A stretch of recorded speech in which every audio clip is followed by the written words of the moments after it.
Tell me what your constitutional concerns are, Professor. So I have three primary concerns. The first has to do with the Fourth Amendment and the conditions under which a warrant is required and a general warrant is forbidden by the Fourth Amendment.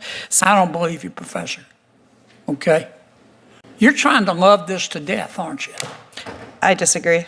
You're not really for giving law enforcement the power to fight back, are you?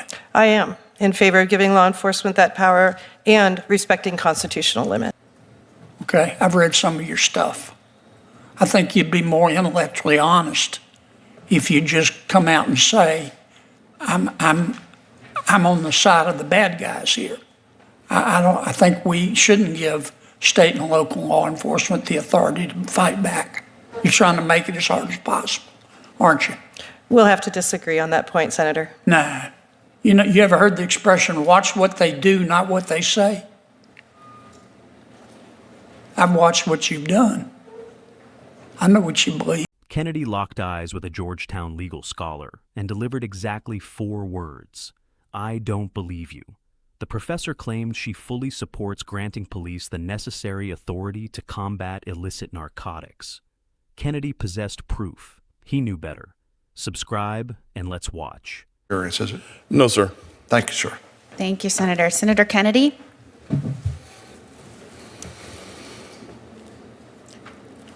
The bad guys are using drones. Does anybody disagree with that? Okay. And the federal government has the authority to fight back, does it not? But state, nobody disagrees with that statement? Sure, Professor. I would say within limits, yes. Within constitutional limits. Okay. Do any of you disagree with giving state and local law enforcement the authority to fight back?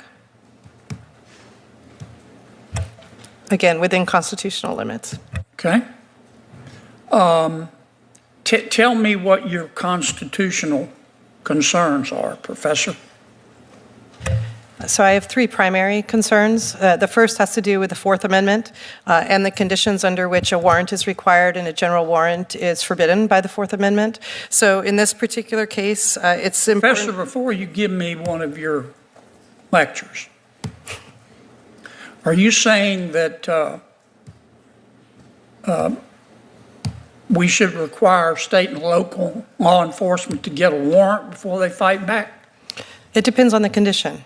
So in an exigent circumstance or something along the border. I'm aware of the exceptions to the warrant requirement. But you, generally speaking, you want to require them to get a warrant.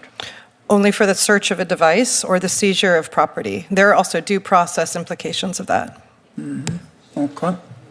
You started to mention another one of your objections. First Amendment. First Amendment. Okay. Any others? Yeah, I also have a state rights, a 10th Amendment concern here, which is that states own the airspace adjacent to the land within their state that's not federally owned, and the current federal provisions don't recognize state sovereignty in that way. So you want to give state and local law enforcement the authority to fight back, but you want to list a whole lot of conditions. Is that a fair assessment? Not a whole lot, but some. There needs to be a nexus to the facility. It can't be any drone anywhere in America if you're concerned about a particular facility, but right now it's too broad. There have to be acknowledgments of First Amendment concerns. So for instance, limiting the covered facilities to the experience and logic test with which the courts use for right of public access, or prohibiting media bans across the board, or setting a time limit before and after special events so they don't extend extensively. This is what a number of state measures already do, and I'd like to see that at a federal level and apply to bring this within the constitutional limits. Sounds like a lot of conditions to me. No, not very many. As long as there's probable cause and the conditions are met, then absolutely you can. Have you ever heard of a legislative practice called loving a bill to death? Yes. Okay. And that's when you take a bill and somebody says, I'm really for this bill. But then they add so many amendments and they screw it up so badly that the bill either becomes ineffective or doesn't pass. Is that a pretty accurate description? Of the term? Yeah. Yes. You're trying to love this to death, aren't you? I disagree.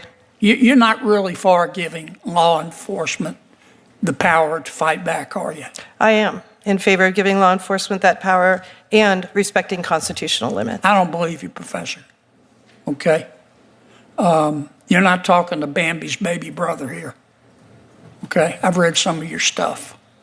I think you'd be more intellectually honest if you just come out and say, I'm on the side of the bad guys here. I think we shouldn't give state and local law enforcement the authority to fight back. You're trying to make it as hard as possible, aren't you? We'll have to disagree on that point, Senator. Nah. You ever heard the expression, watch what they do, not what they say? I've watched what you've done. I know what you believe. Or you're on the FISA court? I'm not on the court. No, I'm an amicus for the Foreign Intelligence Surveillance Court and the Court of Review. Okay. Were you there when you guys issued all those bad warrants against Trump's people? I can't discuss my work on the court, unfortunately. Oh, it's top secret, right?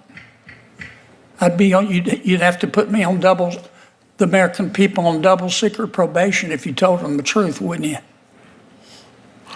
No. I can't discuss my matters that I've handled before the court. I can discuss the public ones where I've dealt with First Amendment concerns and the right to petition. I did an extensive history looking at that right I'm done, to petition. Madam Chair. Thank you. Thank you, Senator Kennedy. We're going to turn it over to Senator Blumenthal. Thanks. Allow us to unpack precisely what just unfolded here.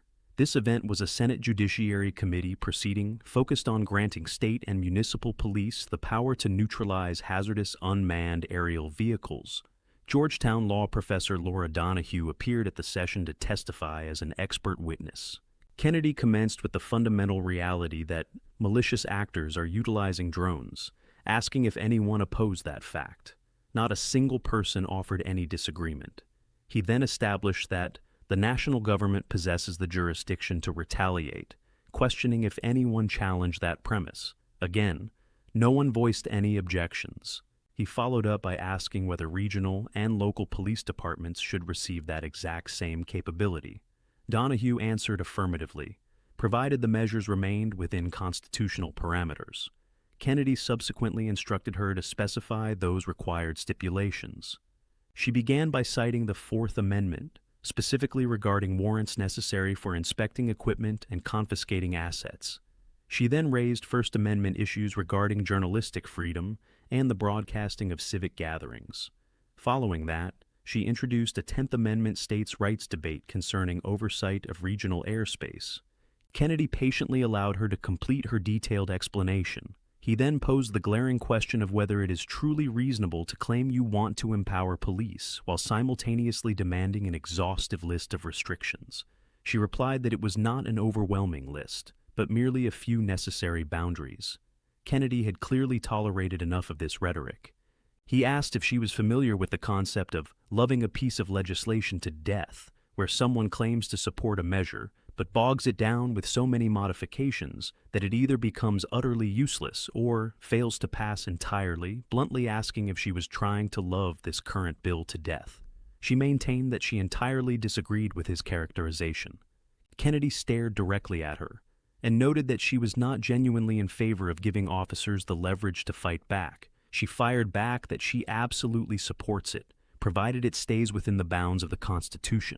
Kennedy sliced right through the facade, telling the scholar he flatly did not believe her, reminding her she was not dealing with a gullible fool, stating he had analyzed her publications, and suggesting she would be far more intellectually sincere if she simply confessed she was favoring the criminals by deliberately complicating the legislation. She responded that they would simply have to hold opposing views on the matter. Kennedy brushed that aside, asking if she recognized the old adage about monitoring what people actually do rather than listening to what they claim. He declared that he had scrutinized her actions and fully comprehended her true ideology. Then Kennedy completely shifted gears to a subject that absolutely no one in the hearing room anticipated, questioning whether she served on the FISA tribunal. She clarified that she does not sit on the bench, but rather functions as an amicus for the Foreign Intelligence Surveillance Court.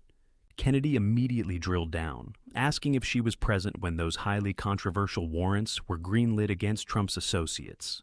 She deflected the inquiry, stating she is strictly prohibited from discussing her duties for the court because the material is deemed classified. Kennedy then delivered a crushing final blow, asking if he would be placed on double-secret probation if she actually revealed the unvarnished truth to the American public. She ultimately had absolutely zero response for that final devastating point either.